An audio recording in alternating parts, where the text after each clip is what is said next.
நம்முடைய பிதாவாகிய கடவுளிடமிருந்தும் ஆண்டவராகிய இயேசு கிறிஸ்துவிடமிருந்தும் உண்டானவையே உங்கள் அனைவருக்கும் கிருபையும் சமாதானமும் உண்டாவதாக. ஆமென். ஆமென். அன்பானவர்களே, நாம் இந்த நாளில் சிறிது நேர தியானத்திற்காக தெரிந்து கொள்ளப்பட்ட வேத பகுதி, அது நாம் முன்பு வாசிக்க கேட்ட மார்க்குவின் நற்செய்தி நூல் 15 தொடங்கி 18 வரை உள்ள வசனங்களும், அதைத் தொடர்ந்து 23வது வசனமும், அதைத் தொடர்ந்து 27 முதல் 29 வரை உள்ள வசனங்களை நாம் வாசித்து தியானத்துக்கு கடந்து சென்றோம். ஜனங்கள் எல்லாரும் அவரை கண்டவுடனே மிகவும் பிரமிப்படைந்து ஓடி வந்து அவரை உபசரித்தார்கள். அவர் அவர்களிடம், நீங்கள் இவர்களோடு எதை பற்றி வாதாடுகிறீர்கள் என்று கேட்க, ஜனக்கூட்டத்தில் ஒருவன் அவரை பார்த்து, போதகரே, ஊமையாவை பிடித்த என் மகனை உம்மிடம் கொண்டு வந்தேன்.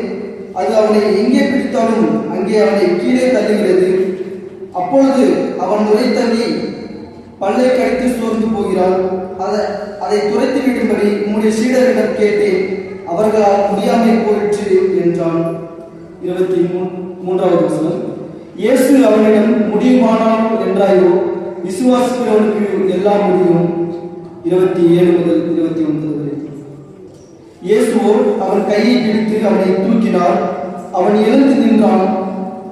அவர் வீட்டுக்குள் செல்லவே, அதை துரத்திவிட எங்களால் முடியாமல் போனதென்ன என்று அவருடைய சீடர்கள் அவரிடம் தனித்து கேட்டார்கள். அதற்கு அவர், இவ்வகை பேய் ஜபத்தினால் பற்றி மற்றெந்திரத்தினாலும் போகாது என்றார் என்பதை ஜெபம் செய்வோம். எங்களை நேசிக்கிற நல்ல ஆண்டவரே, இந்த ஆசீர்வாதமான மகிழ்ச்சி அந்த பரிசுத்தமான ஓய்வான நிச்சயமாக நன்றியை படைக்கின்றோம். தேவரே, என்னுடைய வார்த்தைகளை நான் சிறிது நேரம் தியானிக்கின்ற பொழுது ஆண்டவரே பரிசுத்த ஆவியானவர் கொண்டு எங்களோடு பேசும். தேவரே, நாங்கள் விசுவாசத்தில் பின்தங்கியுள்ள மக்களாக வாழ்ந்து கொண்டிருக்கிறோம் என்பதை ஒவ்வொரு நாளும் நாங்கள் உணர்த்தி அவரை உம்மீது எப்பொழுதும் விசுவாசம் வைக்கின்ற மக்களாக வாழும்படியான இருதயத்தை தந்தரல வேண்டும் என்று நாங்கள் ஜெபிக்கின்றோம். நீரை பொறுப்பெடுத்துக் கொள்ளும் இயேசுவின் மூலமாக நல்ல பிதாவே, ஆமென். அன்பானவர்களே, எல்லாரும் நன்றாக இருப்பீர்கள் என்று நான் நம்புகிறேன். நல்லா இருக்கிறீங்களா? சவுண்ட் நல்லா இருக்கிறீங்களா? நல்லா இருப்பீங்க. ஏன்னா போன வாரம் நம்ம ஃபேமிலி சண்டே செலிப்ரேட் பண்ணோம். நன்றாக இருந்திருக்கும் என்று நான் விசுவாசிக்கிறேன். அன்பானவர்களே, கடந்த வாரத்தில் நாம் என்ன தியானித்தோம் என்று யாருக்காவது தெரியுமா? கடந்த வாரத்தில் நம்ம ஒரு குடும்ப ஞாயிறு ஆராதனை நடத்தினோம். அதில் நம்ம ஒரு புதிய செய்தியை கேட்கணும். அதாவது ஒரு இறை குடும்பம் எப்படியெல்லாம் இருக்கணும், எப்படியெல்லாம் இருக்கக்கூடாது. ஆகவேதான் இயேசு கிறிஸ்து வாழ்ந்த காலத்தில் ஒரு இறை குடும்பம் இருந்தது. அது எந்த குடும்பம்? இயேசு, யோசேப்பு, மரியா அவர்கள் ஒரு இறைவனுக்கு ஏற்ற குடும்பமாக வாழ்ந்தார்கள் என்று ஆயர் அவர்கள் நமக்கு கற்பித்துக் கொடுத்தார்கள். அதற்கு முந்தின வாரத்தில் நாம் என்ன தியானித்தோம் என்று ஞாபகம் இருக்கிறதா? எது தீட்டு, எது தீட்டல். எது தீட்டு என்றால் மனிதனுக்குள்ளாக இருந்து வெளியே வருவது. அதாவது அந்த 13 சொல்லுகிறார் மார்க்கு நற்செய்தியில். பொல்லாத சிந்தனை, விபச்சாரம், வேசித்தனம், களவு, பொய், மற்றவர்களை ஏமாற்றுவது, மற்றவர்களை திட்டுவது, பேசுவது, இப்படிப்பட்டதான ஒரு 13 செயல்களை அவர் குறிப்பிட்டு காட்டுகிறார். இதையெல்லாம் ஏன் என்று நான் ஏன் கேட்கிறேன் என்றால், ஒரு ரீகால், அதாவது நாம உண்மையாகவே இந்த இடத்துல கடவுளுடைய வார்த்தையை கேட்கிறோமா, இல்லது கடமைக்கு நாம் உட்கார்ந்துட்டு போறோமா என்று அதை உங்களை சோதிப்பதற்கான ஒரு கேள்விதான். ஆக நீங்கள் தவறாக புரிந்து கொள்ள வேண்டாம். அன்பானவர்கள், இந்த நாளில மார்க்கு நற்செய்தியாளர் ஒரு அழகான ஒரு பாடத்தை நமக்கு கற்றுக் கொடுக்கிறார். அது என்னவென்றால், விசுவாசத்தை குறித்து அவர் ஆழமாக சொல்லுகிறார். அதாவது நம்பிக்கையை குறைக்கும் போராட்டங்களை மேற்கொள்ள கடவுள் மீது நம்பிக்கை வைக்க இயேசு கிறிஸ்து நம்மளை அழைக்கிறார். நம்பிக்கையை குலைக்கும் போராட்டங்களை மேற்கொள்ள கடவுள் மீது நம்பிக்கை வைக்க இயேசு கிறிஸ்து நம்மை அழைக்கிறார். அன்பானவர்களே, முதலாவது பார்த்தோம் என்றால் விசுவாசத்திற்கு எதிரான போராட்டம். விசுவாசத்திற்கு எதிரான போராட்டம். இயேசு கிறிஸ்து இதற்கு முந்தின வசனங்கள், அதாவது நீங்கள் 1 முதல் 13 வசனங்களை நீங்கள் வாசித்து பார்ப்பீர்கள். இயேசு கிறிஸ்து பேதுருவையும் யாக்கோபையும் யோவானையும் தனியாக கூட்டிக் கொண்டு ஒரு உயர்ந்த மலையின் மீது போயிட்டு அவர்களுக்கு என்ன மறுரூபமாக காட்சி அளிக்கிறார். அப்படி காட்சி அளிக்கின்ற பொழுது அவர்கள் மிகவும் பயப்படுகிறார்கள். இவரே நேசகுமாரன், இவரில் நான் பிரியமாயிருக்கிறேன், இவருக்கு செவி கொடுங்கள் என்ற ஒரு சத்தம் உண்டாகிறது. அப்ப அந்த சத்தத்தை கண்ட அவருடன் இருந்த 3 சீடர்களும் பயப்படுகிறார்கள். அப்படி பயப்படுகின்ற சமயத்துல இயேசு கிறிஸ்து கிட்ட அவர்கள் ஒரு சில கேள்விகளை கேட்கிறார்கள். எலியா முந்தி வர வேண்டும் அப்படின்னு வேதாகத்திலே எழுதியிருக்கிறது. இது எப்படி என்று கேட்கின்ற போது எலியா முந்தி வர வேண்டும் தான். ஆனாலும் கடவுள் பல பாடுகளை பட்டு அவமானங்களை பட்டு அவர்கள் சோதிக்கப்பட வேண்டும் என்றும் வேதாகமத்தில் எழுதியிருக்கிறது என்று இயேசு கிறிஸ்து அவர்கள் பதிலளிக்கிறார். ஆகவே அவர்களுடைய இயேசு கிறிஸ்து அவர்களுக்கு மறுரூபம் ஆகின்ற பொழுது வாசிக்கலாம். 3வது வசனம். அவருடைய வஸ்திரம் உறைந்த மழையை போல் பூமியிலே எந்த வண்ணாலும் வெளுக்கக்கூடாத வெண்மையாய் பிரகாசித்தது. 15வது வசனத்தில் பாருங்க. ஜனங்கள் எல்லாரும் அவரை கண்டவர்களை மிகவும் பிரமிப்படைந்து ஓடி வந்து அவரை உபசரித்தார்கள். இந்த ஜனங்கள் ஏன் பிரமிப்படைகிறார்கள் என்றால் அவருடைய வஸ்திரம் மிகவும் பிரகாசமாக, அதாவது அதிக பிரகாசமாக அவருடைய வஸ்திரத்தை அவருக்கு காட்சியளிக்கிறது. ஆகவேதான் அந்த மக்கள் இயேசு கிறிஸ்துவை பார்த்த உடனே பிரமிப்பார்கள், ஆச்சரியப்படுறார்கள், யார் இவர், எப்பேற்பட்டவர் என்று. ஆகவேதான் அந்த வசனம் சொல்கிறது, பூமியில் எந்த வண்ணாலும், அதாவது எந்த துணியை துவைக்கிறவர்களும் அப்படிப்பட்டதான ஒரு பிரகாசத்தை காண முடியாது என்று மார்க்கு நற்செய்தியாளர் சொல்கிறார்.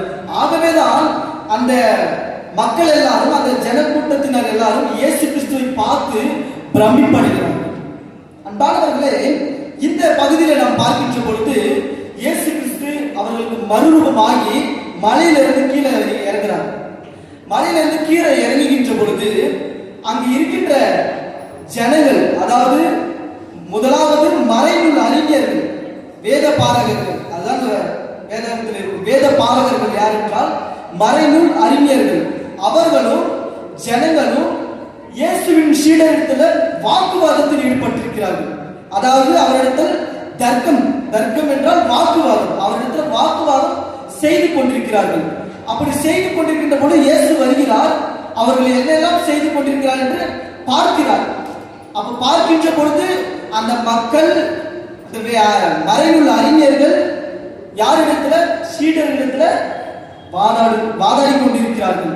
அப்படி வாதாடி கொண்டிருக்கின்ற பொழுது இயேசு கிறிஸ்து மறைநூல் அறிஞர்களையும் அங்கு இருக்கின்ற ஜனங்களை பார்த்து, ஏன் இவர்களோடு வாதாடுகிறீர்கள், ஏன் இவர்களோடு சண்டை போட்டுக் கொண்டிருக்கிறீர்கள் என்று கேட்கின்ற பொழுது ஜன கூட்டத்தில் ஒருவன் எழுந்து, ஆண்டவரே, என்னுடைய மகனுக்கு ஊமையான செவிடுமான, அதாவது ஊமையும் செவிடுமான ஒரு ஆவி பிடித்திருந்தது, அவனை உங்களுடைய சீடத்தில் கொண்டு வந்தோம், அவர்களால் அவனை குணப்படுத்த முடியாமல் போயிற்று. அன்பானவர்களே, ஏன் அவர்களால் குணப்படுத்த முடியவில்லை என்றால் நாம் வாசிக்கலாம். மார்க்கு 6:13.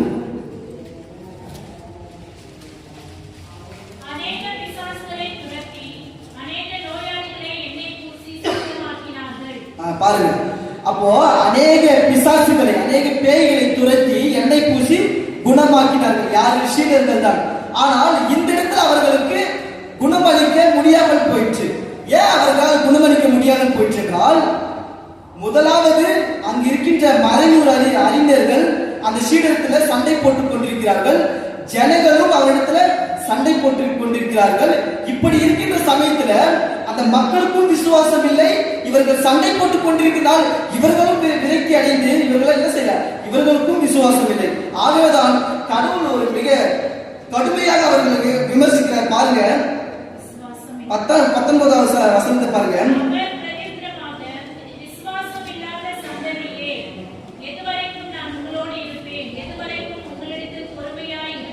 பாருங்க, அவருக்கு தாக்குகிறார் அந்த ஜனங்களையும் முதலாவது சீடர்களையும் அங்க இருக்கின்ற ஜனங்களையும் அங்க இருக்கின்ற மறைநூறு அறிஞர்களையும் பார்த்து அவர் விமர்சிக்கிறார். விசுவாசம் இல்லாத சந்ததியை எதுவரைக்கும் நான் உங்களோடு இருப்பேன், எதுவரைக்கும் நான் பொறுமையாக இருப்பேன். இந்த வார்த்தைகளை பார்க்கின்ற பொழுது ஒரு இறை வாக்கினருடைய புலவலாக கருதப்படுகிறது. அதாவது ஒரு இறை வாக்கினர் தன்னுடைய வார்த்தைகளை சொல்லுகிறவர்களுடைய ஒரு புலவலாக, ஒரு ஏக்கமாக இருக்கிறது. எதுவரைக்கும் நான் உங்களோடு இருப்பேன், எதுவரைக்கும் நான் பொறுமையாக இருப்பேன். அதுதான் வாசிக்கலாம். வசனம் 16, 17.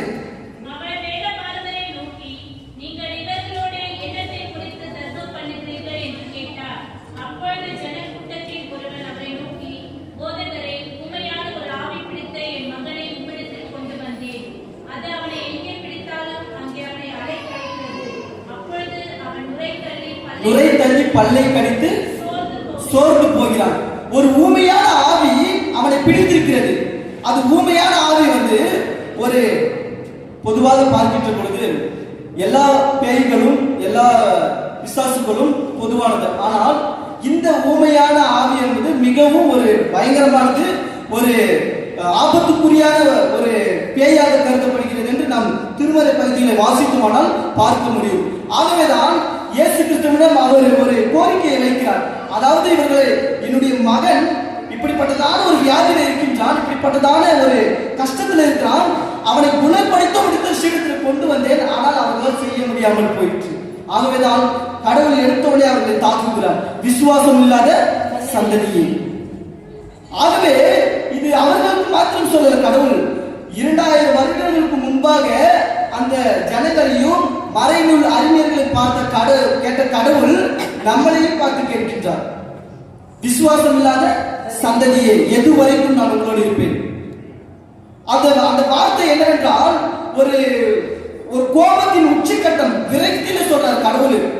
அவர்களோடு வாழ்ந்து கொண்டே இருக்கிறார்கள் சீடர்கள், அவரோடு எல்லாமே பார்த்து கொண்டிருக்கிறார்கள், அவரோடு பயணிக்கிறார்கள். எல்லா அற்புதத்தையும் அடையாளத்தையும் பார்த்த சீடர்கள் அவர் ஒரு விரக்தியின் உச்சக்கட்டத்துக்கு போயிருக்கிறார் இயேசு கிறிஸ்து. அப்படி உச்சக்கட்டத்துல போய்தான் அந்த மனிதர்களையும் சீடர்களையும் அங்க இருக்கின்ற ஜனக்கூட்டத்தை பார்த்து சந்ததியை என்று திட்டுகிறார். வெறும் சீடர்களை மாத்திரம் அவர் திட்டவில்லை. ஏனென்றால் அந்த இடத்துல சீடர்களுக்கும் விசுவாசம் இல்லை, மறைநூல் அறிஞர்களுக்கும் விசுவாசம் இல்லை, ஜனங்களுக்கும் விசுவாசம் இல்லை. ஆகவேதான் சீடர்களுக்கு அந்த நபரை குணப்படுத்த முடியாமல் போய்விட்டது. அன்பானவர்களே, விசுவாசம் என்பது நம்முடைய வாழ்க்கையில ஒரு மிக முக்கியமான ஒரு பகுதியாக காணப்படுகிறது. ஆகவேதான் அந்த மனிதனுடைய மகன் அல்லது அந்த தந்தையுடைய மகன் மிகவும் அவருடைய உள்ளத்தில் ஒரு ஏக்கத்தோடு அவர் அந்த கடவுளுக்கு ஒரு கோரிக்கையை வைக்கின்றார். அப்போ அந்த பிசாசு என்ன செய்கிறது என்றால், அந்த பேய் என்ன செய்கிறது என்றால், அவன் எப்பொழுதெல்லாம் அவனுக்குள்ளாக அந்த பிசாசு இருக்கிறதோ அப்பொழுதெல்லாம் அவனை தள்ளுகிறது, கீழே தள்ளுகிறது மாத்திரமல்ல, அவனை தண்ணீரினாலும் நெருப்பினாலும் அநேக தரம் அவனை கொலை செய்ய முயற்சிக்கிறது. ஆகவே ஒரு தந்தையுடைய அந்த இடத்துல நாம் பார்க்கின்ற பொழுது ஒரு தந்தையுடைய ஏக்கம், ஒரு தகப்பனுடைய அந்த ஒரு வாஞ்சை, இதை எப்படியாவது இவனை குணப்படுத்த வேண்டும் என்றால் அவன் முதலில் யாரிடத்தில் வருகிறான்? சீடர்களிடத்தில் வருகிறான். ஆகவே இயேசு கிறிஸ்து சொல்கிறார், அவனை என்னிடத்துல கொண்டு வாங்க, அவனை என்னிடத்துல கொண்டு வாங்க சொல்கிறார். அப்போ அந்த தந்தையை பார்த்து இயேசு கிறிஸ்து அழகாக கேட்கிறார், இவனுக்கு எத்தனை காலமாக இருக்கிறது, இவனுக்கு இது எத்தனை நாட்களாக இருக்கிறது கேட்கிறார். இதை பார்க்கின்ற பொழுது பொதுவாக நாம் ஒரு மருத்துவமனைக்கு போவோம். மருத்துவமனைக்கு போகின்ற பொழுது அந்த மருத்துவர்கிட்ட நம்ம போயிட்டு உட்காருவோம். உட்கார்ந்து நம்மளுடைய நோய்களையும் நம்முடைய வியாதிகளையும் அவர் என்ன செய்வார்? விசாரிப்பார். முதலில் எத்தனை நாளா உங்களுக்கு இருந்துச்சு. அப்ப இதை பார்க்கின்ற பொழுது இயேசு ஒரு பரிவு கொண்டு ஒரு மனதுருகி இது எத்தனை காலம் உங்களுக்கு இருக்கிறது, ஒரு மருத்துவரை போல அவர் அணுகுகிறார். இவர் மருத்துவர் தான், இவர் உலகெங்கும் இவர் நோய்களை குணமாக்கி இவர் சுற்றி கொண்டு திரிந்தார். அப்போ இவர் இயேசு கிறிஸ்து அந்த தந்தையை பார்த்து ஒரு பரிவுள்ளம், அதாவது பரிவுள்ளம் என்றால் ஒரு மனதுருகி அந்த தந்தையை பார்த்து இவனுக்கு இது எத்தனை காலமாக இருக்கிறது. உடனே அவர் சொல்ற, இது இவனுக்கு சிறு வயது முதலே இருக்கிறது. ஆகவே எங்கள் மேல் பரிவு கொண்டு இவனுக்கு உங்களால் முடிந்தால். அதுதான் அந்த தந்தை விசுவாசம் இல்லாத ஒரு நபராக காணப்படுகிறார். அன்பானவர்களே, அவர் இயேசு கிறிஸ்துவிடம் கொண்டு வந்தார். அப்போ கொண்டு வந்தவுடன் அவர் ஒரு நம்பிக்கையற்ற, ஒரு நம்பிக்கையின்மை, ஒரு நம்பிக்கை இல்லாமல் உங்களால் முடியுமானால், செய்ய முடியுமானால், கூடுமானால் என்னுடைய மகனை சொஸ்தமாக்கும், குணமாக்கும் அப்படி என்று அவர் கேள்வி வைக்கிறார். அதாவது ஒரு நம்பிக்கை இல்லை. ஆகவேதான் கடவுள் பார்க்கிறார், சொல்கிறார், என்ன சொல்கிறார்? இயேசு அவரை நோக்கி, விசுவாசிக்க கூடுமானால் ஆகும், விசுவாசிக்கிறவனுக்கு எல்லாம் கூடும். ஆகவேதான் கடவுள் அவருக்கு பதில் அளிக்கிறார். எப்படி? விசுவாசிக்கிறவனுக்கு எல்லாம் கூடும். அப்போ அந்த நபர் அந்த வார்த்தையை சொல்கிறது கடவுள் ஏன் அதை சொல்றாருன்னா, விசுவாசிக்குமானால், விசுவாசிக்கு எல்லாம் கூடும். அதை ஏன் சொல்கிறார் என்றால், அப்படி சொன்ன உடனே அந்த நபர் சொல்லுகிறார், என்ன சொல்கிறார்? உடனே என் அவிசுவாசம் நீங்கும்படி உதவி செய்யும். கடவுள் விசுவாசிக்கிறவனுக்கு எல்லாம் கூடும் என்று சொன்ன உடனே அவருடைய நம்பிக்கையை பெருக செய்கிறது, அவருடைய நம்பிக்கையை தூண்டுகிறது. ஆகவேதான் அவர் உடனடியாக என்னுடைய அவிசுவாசம் நீங்கும்படி என்னுடைய மகனுக்கு இறங்கும் என்று சொல்கிறார். அன்பானவர்களே, முதலில் அந்த நபர் ஒரு விசுவாசம் இல்லாத நபராக காணப்படுகிறார். ஒரு விசுவாசம் நபர் இல்லாமல் காணப்படுகின்ற பொழுது உடனே அவர் உங்களால் முடிந்தால், ஏழுமானால், கூடுமானால் ஒரு கேள்விக்குறியாக கடவுளத்தில் ஒரு வேண்டுதலை வைக்கின்றார். ஆகவேதான் கடைசியாக இறுதியாக அவருடைய விசுவாசத்தை அவர் அறிக்கை செய்கிறார். எப்படி? என்னுடைய அவிசுவாசம் நீங்கும்படி எனக்கு உதவி செய்யும். அன்பானவர்களே, இப்படி எல்லாம் நடந்து முடிந்தவுடனே இயேசு கிறிஸ்துவை அந்த பேய், அந்த ஊமை ஆவி அல்லது அந்த அசுத்த ஆவி இயேசு கிறிஸ்துவை சந்திக்கிறது, நேரடியாக சந்திக்கிறது. அப்படி சந்திக்கின்ற பொழுது அது எப்படி இருக்கிறதா? ஊமை ஆவி. ஆகவே அந்த ஆவி இயேசு கிறிஸ்துவுக்கு நேராக, அதாவது எதிராக அந்த ஆவினால் குரல் எழுப்ப முடியவில்லை. ஆகவே அந்த நபர், அந்த பிசாசு பிடித்த, அந்த அசுத்த ஆவி பிடித்த மகன் இயேசு கிறிஸ்துவை பார்க்கின்ற பொழுது அவன் என்ன, வலிப்பு உண்டாகி அவன் என்ன செய்கிறான்? கீழே தள்ளி நுரை தள்ளுகிறது. அவன் வலிப்பு உண்டாகி கீழே விழுகிறான். அப்ப விழுகின்ற பொழுது அவன் இயேசு கிறிஸ்துவை, அந்த பேயை, அந்த அசுத்த ஆவி சந்திக்க முடியவில்லை. ஏனென்றால் இவர் பரிசுத்த ஆவியானவர், இவர் விசுவாசம் உள்ளவர்.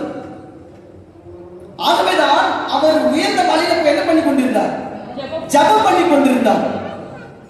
ஆகவேதான் அந்த ஜெபத்தின் வல்லமைதான் கடவுளோடு பின்தொடர்ந்து வருகிறது. ஆனால் இந்த சீடர்கள் விசுவாசமும் இல்லை, ஜெபமும் இல்லை. ஆகவே அந்த மக்களுக்கும் ஜெபம் இல்லை, விசுவாசம் இல்லை. அவர்களோடு மறைநூறு அறிஞர்கள் அவர்களுடைய விசுவாசத்தை கேள்விக்குள்ளாக்குகிறார்கள். ஏனென்றால் அவர்களால் முடியாமல் போயிட்டு அவர்கள் கேலி கூத்தாக பார்க்கிறார்கள்.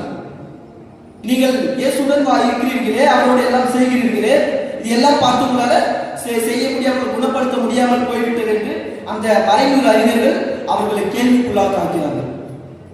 ஆகவே இது எல்லாம் பார்த்த சீடர்கள் அவர்களுக்கு ஒரு காரணம். என்ன காரணம்? அவர்களால் குணப்படுத்த முடியவில்லை. ஏன் குணப்படுத்த முடியல? அவர்களுக்கும் விசுவாசம் இல்லை, அந்த மக்களுக்கும் விசுவாசம் இல்லை, அந்த இடத்துல சண்டை. ஆகவே இப்படிப்பட்ட சூழ்நிலை பார்த்து அவர்களால் குணப்படுத்த முடியவில்லை. அன்பானவர்களே, இயேசு கிறிஸ்து வந்தவுடனே அந்த மகனை பார்த்து இந்த பகுதியில் 3 காரியங்கள் இயேசு கிறிஸ்து செய்கிறார். ஒன்று, அந்த பேயை விரட்டுகிறார். இன்னொன்று, அந்த மகனை உயிர் பெற செய்கிறார். ஏன் அவனை உயிர் பெற செய்கிறார் என்றால், அந்த மக்கள் அனைவரும் இயேசு கிறிஸ்து அந்த பேயை விரட்டுகிறார். பேயை விரட்ட உடனே அந்த இடத்துல 2 காரியங்கள் சொல்கிறார். ஒன்று, வாசிக்கலாம், அவனை விட்டு புறப்பட்டு போ. 25வது வசனம் பாருங்க. அப்பொழுது ஜனங்கள் கூட்டமாய் ஓடி வருகிறதை இயேசு கண்டு அந்த அசுத்த ஆவியை நோக்கி, ஊமையும் செல்லுமான ஆவியே, இவனை விட்டு புறப்பட்டு போ, இனி இவனுக்குள் போகாதே என்று நான் உனக்கு கட்டளையிடுகிறேன் என்று அதை விரட்டினார். இங்க பாருங்க, இந்த கடவுள் அழகாக சொல்லியிருக்கு, ஊமையும் செவிடுமான ஆவியே இவனை விட்டு வெளியே போ, திரும்பவும் இவனுக்குள் வராது. இப்ப பாருங்க, அதை நான் புரிந்து கொள்ள வேண்டியது ஒன்று, முதல்ல இயேசு கிறிஸ்து அந்த பேயை விரட்டுகிறார். விரட்டின உடனே மீண்டும் அல்லது திரும்பவும் இவனுக்குள்ளே வராது. அப்போ இதை நாம் புரிந்து கொள்ள வேண்டும் என்றால், முதலில் இயேசு விரட்டுகிறார். அவர் நினைத்ததை விரட்டி விட்டு போய்விடலாம், ஆனாலும் மீண்டும் அவருக்குள்ளாக அது வரும் வாய்ப்பு இருக்கிறது. ஆகவேதான் அவர் என்ன சொல்கிறார், திரும்பவும் இவனுக்குள்ள போகாதே, நுழையாது, இவனை விட்டு வெளியே போ, திரும்பவும் இவனுக்குள்ளாக நுழையாது என்று சொல்கிறார். பாருங்க, 3 காரியங்களை செய்கிறார். ஒன்று, பேய் அசுத்த ஆவி, ஊமையும் செவிடுமான அந்த ஆவியை விரட்டுகிறார். இரண்டாவது, அந்த பேயை திரும்பவும் அவனுக்குள்ளாக போகக்கூடாது என்று கட்டளையிடுகிறார். மூன்றாவது, அந்த நபரை அவர் என்ன செய்கிறார், கையை பிடித்து தூக்கி நிற்கிறார். வாசிக்கலாம். இயேசு அவன் கையை பிடித்து அவனை தூக்கினார், உடனே அவன் எழுந்திருந்தான். பாருங்க, இயேசு அவன் கையை பிடித்து தூக்கினார். நாம் அநேக புகைப்படங்களை பார்ப்போம். ஒரு மனிதர் கையை நீட்டுகின்ற மாதிரியும், இயேசு கிறிஸ்து கையை கொடுத்து தூக்குகின்ற மாதிரியும். பண்பாளர்களே, இயேசு கிறிஸ்து எவ்வளவு ஒரு அற்புதத்தை இடத்துல செய்தார் பாருங்க.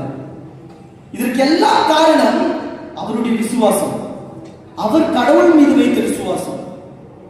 ஆகவேதான் அந்த பேயும் அந்த ஊமையும் செவிடுமான ஆவியை பார்த்து இவனுக்குள்ள வராத, வெளியே போ, கட்டளை இடுகிறார். ஆகவே அவன் என்ன செய்கிறான், சத்தமிட்டு வெளியே போகிறது. அவன் கையை பிடித்து தூக்கி நின்றுகிறான். அதுக்கு இடையே நீ பார்க்கின்ற பொழுது அங்க இருக்கின்ற மக்களும் அங்க இருக்கின்ற ஜன கூட்டத்தாரும் எப்படி யோசிக்கிறாங்க, அவன் செத்தவன் போல இருக்கிறார்கள் என்று கூறிவிட்டார்கள். அவன் அவன்தான் செத்து போயிட்டான், ஆனால் அவன் சாகவில்லை.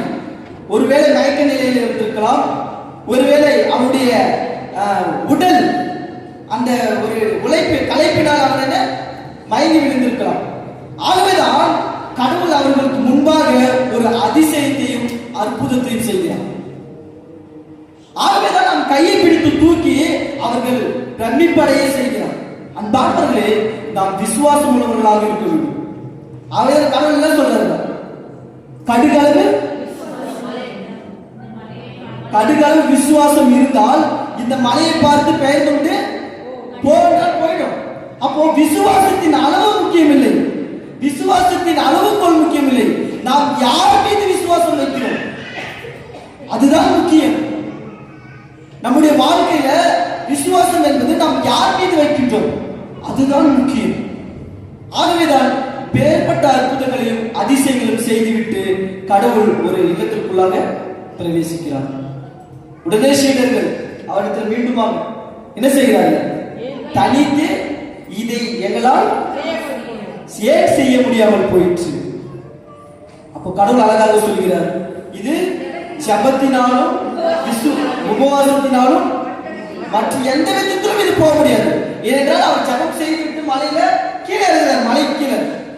மலை கீழே இறங்குகின்ற பொழுது ஜபம் அவரோடு கூட தான் இருந்தது. அப்போ இயேசு கிறிஸ்துவை நாம் பார்க்கின்ற பொழுது திருமறை பகுதியில அவர் எப்பொழுதும் ஜபத்தோடு தான் இருப்பார். ஜபம் அவருடைய வாழ்வை பிணைந்தது, அவருடைய வாழ்வில் இணைந்ததாக இருக்கவர். ஆகவேதான் சீடர்களை பார்த்து 1 மணி நேரமாவது விழித்திருந்து ஜபம் பண்ணக்கூடாதா? பண்பாளர்களே, ஜபம் என்பது நம்முடைய வாழ்க்கையில் மிக முக்கியமானதாக இருக்கிறது. அப்போ நாம் எவ்வளவு நேரம் ஜபிக்கின்றோம்? நம்முடைய ஆலயத்துல ஒவ்வொரு புதன்கிழமையும் இரவு நேரங்களிலும் எப்பொழுதும் இந்த இடத்துல ஜபம் செய்து கொண்டிருக்கிறார்கள். எதற்காக? இந்த திருச்சபையினுடைய நலனுக்காக, இந்த திருச்சபையுடைய மக்களுக்காக. இந்த திருச்சபை ஒன்றாக இருக்க வேண்டும், இந்த திருச்சபை மென்மேலும் வளர வேண்டும், இது ஒரு சாட்சியுள்ள திருச்சபையாக நிலைத்திருக்க வேண்டும். இதற்காக தான் ஒவ்வொரு நாளும் நாம் என்ன செய்து கொண்டிருக்கிறோம்? ஜபத்தை செய்து கொண்டிருக்கின்றோம். நீங்கள் இடைவிடாமல் ஜபம் பண்ணுங்கள். அப்போ நம்முடைய தேவைகளுக்கு மாத்திரமல்ல, எப்பொழுதும் நாம் ஜபம் செய்ய வேண்டும். அதை தான் கடவுள் விரும்புகிறார். ஜபம் என்பது நம்முடைய வாழ்க்கையில நமக்கு தேவையானதை நாம் கடவுளை சார்ந்து அவரை அண்டி அவரை நாம் கெஞ்சுகின்ற பொழுது அந்த ஜபத்தை கேட்க அவர் வல்லவராக இருக்கிறார். அன்பானவர்களே, இப்போ அந்த சீடர்களால் ஏன் முடியாமல் போய்விட்டது என்று நாம் நன்றாக புரிந்து கொள்ள வேண்டும். அவர்கள் ஜெபத்திலும் இல்லை, உபவாசத்திலும் இல்லை, விசுவாசத்திலும் இல்லை. அப்ப பாருங்க, அந்த மக்கள் செய்யலாம், அவர்கள் செய்கிறது என்னதென்று அறியாது இருக்கிறார்கள். சீடர்களும் அதை தவறு செய்கிறார்கள். சீடர்கள் செய்கிறார்கள் என்றால் வேதத்தை நன்கு அறிந்த மறைநூல் அறிஞர்களும் அப்படியே செய்கிறார்கள். அப்ப பாருங்க, யாருக்குமே அந்த இடத்துல ஒரு விசுவாசம் இல்லை. இப்ப விசுவாசம் இல்லைன்னா அந்த இடத்துல அந்த பேயை எப்படி துரத்த முடியும், விரட்ட முடியும்? ஆகவே கடவுளத்துல அந்த மகனை கொண்டு வருகிறார்கள். மாணவர்களே, நாமும் இந்த நாள் இன்றைக்கு வரைக்கும் ஒரு மேலோட்டமான விசுவாசம், ஒரு நம்பிக்கையற்ற, கடவுள் எனக்கு செய்தால் நான் அவரை விசுவாசிப்பேன், கடவுள் எனக்கு இதை பண்ணினால் நான் அவரை நம்புவேன், அது அல்ல நம்பிக்கை. அவர் என்னை கொன்று போட்டாலும் யோபு சொல்லுவான், அவனுடைய மனைவி திட்டிடுறாங்க, அவனுடைய பிள்ளைகள் எல்லாம் நல்லா போயிட்டாங்க, தேவனை தூஷித்து ஜீவனை விடு.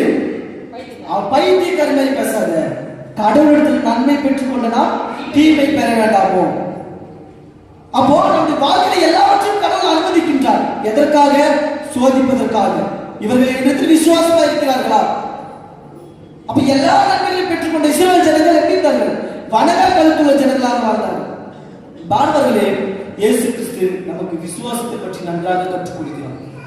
நாம் எதை வேண்டாலும் செய்யலாம். பவுல் நட்டால் அப்போது நீர் பாய்ச்சினால் அது விளை செய்கிறாரு தேவன். இப்ப பவுல் நட்டால் அப்போது நீர் பாய்ச்சி விட்டான், ஆனால் அதை விளை செய்கிறது தேவன். அப்ப குதிரை இந்த நாள் ஆயத்தமாக்கப்படும், ஜெயமா கர்த்தரால் வரும். அப்ப அன்பானவர்களே, இதெல்லாம் நாம் எதற்காக சொல்கிறோம் என்றால் விசுவாசம். நான் எல்லாவற்றையும் இந்த உலகத்தில் செய்தாலும், எல்லாவற்றையும் நான் என்னுடைய சுயத்தினாலும் என்னுடைய பலத்தினாலும் நடப்பித்தாலும் கடவுளுடைய அனுகிரகமும் அவருடைய விசுவாசம் இல்லாமல் நாம் செய்கிற எல்லா காரியமும் வெற்றி பெறாது. ஆகவேதான் யாக்கோபு அழகாக சொல்லுகிறார், அழகாக ஒரு கடிதத்தை எழுதுகிறார் யாக்கோபு. அது என்ன கடிதம் என்றால், ஒரு நாவு எப்படி இருக்க வேண்டும், நாம் எதை பற்றி பேச வேண்டும். அப்போ ஒரு நாவு ஒரு சிறிய நாவு தான், அது ஒட்டுமொத்த சரீரத்திற்கும் அது எப்படி இருக்கிறதா? ஆபத்தாக இருக்கிறது. அன்பானவர்களே, ஒரு சிறிய நாவு என்ன செய்கிறது? ஒரு உறவை பிரித்து விடுகிறது, ஒரு திருச்சபையை பிரித்து விடும், மக்களை பிரித்து விடும். ஆகவே நாம் பேசுகிறதுல எப்படி இருக்க வேண்டுமா? ஜாக்கிரதையாக இருக்க வேண்டுமா? வாசிக்கலாம், யாக்கோபு 3வது அதிகாரம் 2வது வசனம். நாம் எல்லாரும் அநேக விஷயங்களில் தவறுகிறோம். ஒருவன் செய்த தவறினால் அவன் புருஷனும் தன் சரீரம் முழுவதையும் கடிவாளத்தினாலே அடக்கிக் கொள்ளக்கூடியவனாய் இருக்கிறான். பாருங்க, நாம் எல்லாரும் அநேக விஷயங்களில் தவறி போகிறோம். பேச்சில் ஒருவன் தவறாதவனானால் அவனே உத்தம புருஷன். அப்ப பாருங்க, பேச்சில் நாம் எப்படி இருக்க வேண்டும்? உண்மையாக இருக்க வேண்டும். அதான் யாக்கோபு சொல்லுகிறார், யார் உத்தம புருஷன், யார் உண்மையில மனுஷன்? சொல் தவறாமல். அப்போ பேச்சில் நாம் எப்படி இருக்க வேண்டும்? ஜாக்கிரதையாக இருக்க வேண்டும். பாரர்களே, அதுதான் சொல்லுகிறார். அவர் எப்படி சொல்லுகிறார் பாருங்க, ஒரு அநேக விஷயங்கள் நாம் எப்படி இருக்கிறோமா? தவறி போகிறோம். அப்போ தவறாத சொல்லிலும் தவறாத வார்த்தைகளிலும் செயல்களிலும் நாம் சரியாக இருக்கோம் என்றால் கடவுளுக்கு நாம் பிரியமுள்ளவர்களாக வாழ்கிறோம் என்று அர்த்தம். அப்போ நம்முடைய பேச்சில, நம்முடைய நடத்தையில, நம்முடைய செயல்கள்ல, நம்முடைய வாழ்கின்ற வாழ்க்கையில எல்லாவற்றையும் கடவுள் பார்த்துக் கொண்டிருக்கிறார். அப்போ நாம் எப்படி இருக்க வேண்டும்? அன்பார்ந்தவர்களே, நாம் எல்லாவற்றிலும் சரியாக இருக்க வேண்டும். அப்படி நாம் என்ன பண்ண முடியாது? இருக்க முடியாது. ஆனாலும் முயற்சி செய்ய வேண்டும். அதுதான் இயேசு கிறிஸ்து நம்மிடத்துல எதிர்பார்க்கிறார். நாம் அவரை சார்ந்து அவரோடு நாம் வாழ்கின்ற பொழுது எல்லா காரியத்தையும் அவர் செய்ய வல்லவராக இருக்கிறார். அப்போ அந்த சீடர்களும் அந்த மக்கள் கூட்டத்தினரும் அவருடைய மறைநூல் அறிஞர்களும் செய்த தவறு இன்றைக்கும் நாம் செய்யக்கூடாது என்றுதான் கடவுள் நம்மிடத்தில் விரும்புகிறார். இதெல்லாம் 2000 ஆண்டுகளுக்கு முன்பாக எழுதினது. இன்றைக்கு வரைக்கும் பேசப்படுகிறது என்றால் இன்றைக்கு வரைக்கும் நாம் தவறாக வாழ்ந்து கொண்டிருக்கிறோம், தவறான வழியில் போய் கொண்டிருக்கின்றோம். அதுதான் உண்மை. ஆகவேதான் இயேசு கிறிஸ்து அந்த மக்களையும் மக்களை என்ற அந்த தந்தை ஒரு பரிவுள்ளம். நம்முடைய ஆண்டவர் எப்படிப்பட்டவர் என்றால் ஒரு அன்பு கொண்ட ஆண்டவர். அன்பு செய்கிறது. உன்னை நேசிப்பது போல பிறனை நேசி. இப்பேற்பட்டதான கட்டளைகள் எல்லாம் யாராலும் செய்ய முடியாது. ஆனால் ஆண்டவர் செய்து காட்டினார். அதான் நம்ம எஸ்ஐ தீர்க்கதரிசியில தான் வாசித்தோம். தாடை கை பிடிக்கிறவர்களுக்கு என் தாடையும் அடிக்கிறவர்களுக்கு என் கண்ணத்தையும் நான் மறைத்ததில்லை. அன்பானவர்களே, அவருடைய அன்பை வெளிப்படுத்துகிறது. ஆண்டவருடைய அன்பை இப்படி எல்லாம் நாம் இருக்க வேண்டும். ஒரு கண்ணத்தில் அறிந்தால் அது யாருமே செய்யும். அது ஒரு அடிதான் இருப்பாங்க, 4 அடியே செய்யும். அது மனிதனுடைய இயல்பு, மனிதனுடைய சுவாபம். ஆகவேதான் இப்படி எல்லாம் நீங்க செய்ய முயற்சி செய்ய. இது எல்லாம் செய்தால்தான் நாம் எப்படிப்பட்ட வாழ்வை பெற்றுக்கொள்ள முடியும்? நிலைவாழ்வு பெற்றுக்கொள்ள வேண்டும். நிலைவாழ்வு பெற்றுக்கொள்ள முடியும். இது இந்த மாதிரி காரியங்கள் எல்லாம் நாம் கடவுளுக்கு பிரியமானதை செய்தார். ஆகவேதான் இயேசு கிறிஸ்து அவர் அன்றைய நாட்களிலே அவர் இதெல்லாம் ஒரு வேளை பார்த்துதான் இயேசு கிறிஸ்து 33 வயதிலே இறந்து விட்டார். இறந்து விட்டு மீண்டு எழுந்தார். அவர் மீண்டு எழுந்து அந்த மகனை என்ன செய்கிறார்? உயிர் பெற செய்கிறார். உயிர் தெழுந்தார் என்று நாம் புரிந்து கொள்ளக்கூடாது. இயேசு கிறிஸ்து தான் உயிர் தெழுந்தார். இவனுக்கு உயிர் பெற செய்கிறார். அந்த வார்த்தைகளை நாம் கவனமாக புரிந்து கொள்ள வேண்டும். உயிர் பெறுகிறதற்கும் உயிர் தெழுகிறதற்கும் வித்தியாசம் இருக்கிறது. இயேசு கிறிஸ்து உயிர் தெழுந்தார். அந்த மகனை உயிர் பெற செய்கிறார். பாடவர்களே, விசுவாசம் உள்ள மக்களாக வாழ வேண்டும் என்று தான் கடவுள் நம்மளை அழைக்கிறார். அது மாத்திரமல்ல, நம்முடைய செயல்களிலும் சொல்லிலும் நம்முடைய பேச்சில நாம் ஜாக்கிரதை உள்ளவர்களாக இருக்க வேண்டும். எப்படி என்றால், சிறிய நாவுதான் என்ன பண்ணுது? ஒட்டுமொத்த சரீரத்தையும் கெடுத்து போடுகிறது. அப்போ அழகாக ஒரு டெபினிஷனுக்கு சொல்கிறார். சிறிய நெருப்பு தான் காட்டை என்ன செய்கிறது? கொளுத்து விடுகிறது. அப்போ நாவும் அப்படித்தான் என்று சொல்கிறார். சிறிய நாவுதான் அது பொல்லாதது என்று சொல்கிறார். பாடவர்களே, இந்த நாவிலும் நம்முடைய பேச்சிலும் நாம் கவனமாக இருக்கிறோம். ஏனென்றால் நாம் பேசுகிறதற்கும் நினைப்பதற்கும் அவர் என்ன செய்கிறார்? அதிகமாக செய்கிறார். அவர் எல்லாம் பார்த்து கொண்டிருக்கிறார். நம்ம என்ன பேசுறோம், நம்ம என்ன யோசிக்கிறோம், நம்ம என்ன சிந்திக்கிறோம், இது எல்லாம் குறித்து கடவுள் இடத்துல கணக்கு கேட்போம். பாண்டவர்களே, இந்த நாளில் கடவுள் நம்மை எதிர்காலிக்கிறார். அவர் மீது விசுவாசம் வைக்க கடவுள் இந்த நாளில் நம்மளை அழைக்கிறார். நாம் இந்த நாள் வரைக்கும் நம்ம அன்றைக்கு பார்த்த அந்த சீடர்களின் மக்களை பார்த்து கேட்ட ஆண்டவர் தான் விசுவாசம் இல்லாத சந்ததியே. அது ஒரு தலைவனுடைய அல்லது ஒரு அரசருடைய, ஒரு ராஜாவுடைய ஒரு ஏக்கம். அந்த ஏக்கத்தின் வெளிப்பாடுதான், அந்த விரக்தியின் வெளிப்பாடுதான் அந்த ஒரு கடுமையான வார்த்தைகள். விசுவாசம் இல்லாத சந்ததியே, எது வரைக்கும், எப்ப வரைக்கும் இருப்பாரு? அன்றைக்கு பார்த்து அந்த மக்களையும் சீடர்களையும் கேட்ட ஆண்டவர் தான் இன்றைக்கு நம்மளை பார்த்து கேட்கிறார். நீங்கள் எது வரைக்கும் விசுவாசம் இல்லாமல் இருப்பீர்கள்? எது வரைக்கும் தூரமாய் இருப்பீர்கள்? அதற்காக கடவுள் நம்மளை படைத்தது. அதற்காக நம்ம இந்த உலகத்திற்கு வந்தது. பிறரை நேசிக்கவும், அன்பு செய்யவும், உதவி செய்யவும், பிறரை ஆதரிக்கவும், பிறரை தாங்கவும், பிறரை நேசிக்கவும், இப்பேற்பட்ட காரியங்களுக்கு தான் ஆண்டவருக்கு பிரியமான செய்தி. அன்புக்குரியவர்களே, நாம் இந்த உலகத்தில் வாழ்கிறது கொஞ்ச காலம். இந்த கொஞ்ச காலத்துல ஆண்டவருக்கு பிரியமான ஒரு வாழ்வை வாழ வேண்டும். ஆண்டவருக்கு உண்மையான ஒரு வாழ்வை வாழ வேண்டும். எல்லாரும் நல்லவர் தான். நல்லவர் தேவையில்லை, வல்லவர் தான் வேண்டும். ஆண்டவர் நல்லவன், எல்லாரும் நல்லவன், வல்லவன் தான் வேண்டும் இன்றைய காலத்திற்கு. ஆகவேதான் நாம் வல்லவராக கடவுளுக்கு முன்பாக நாம் வாழ வேண்டும்.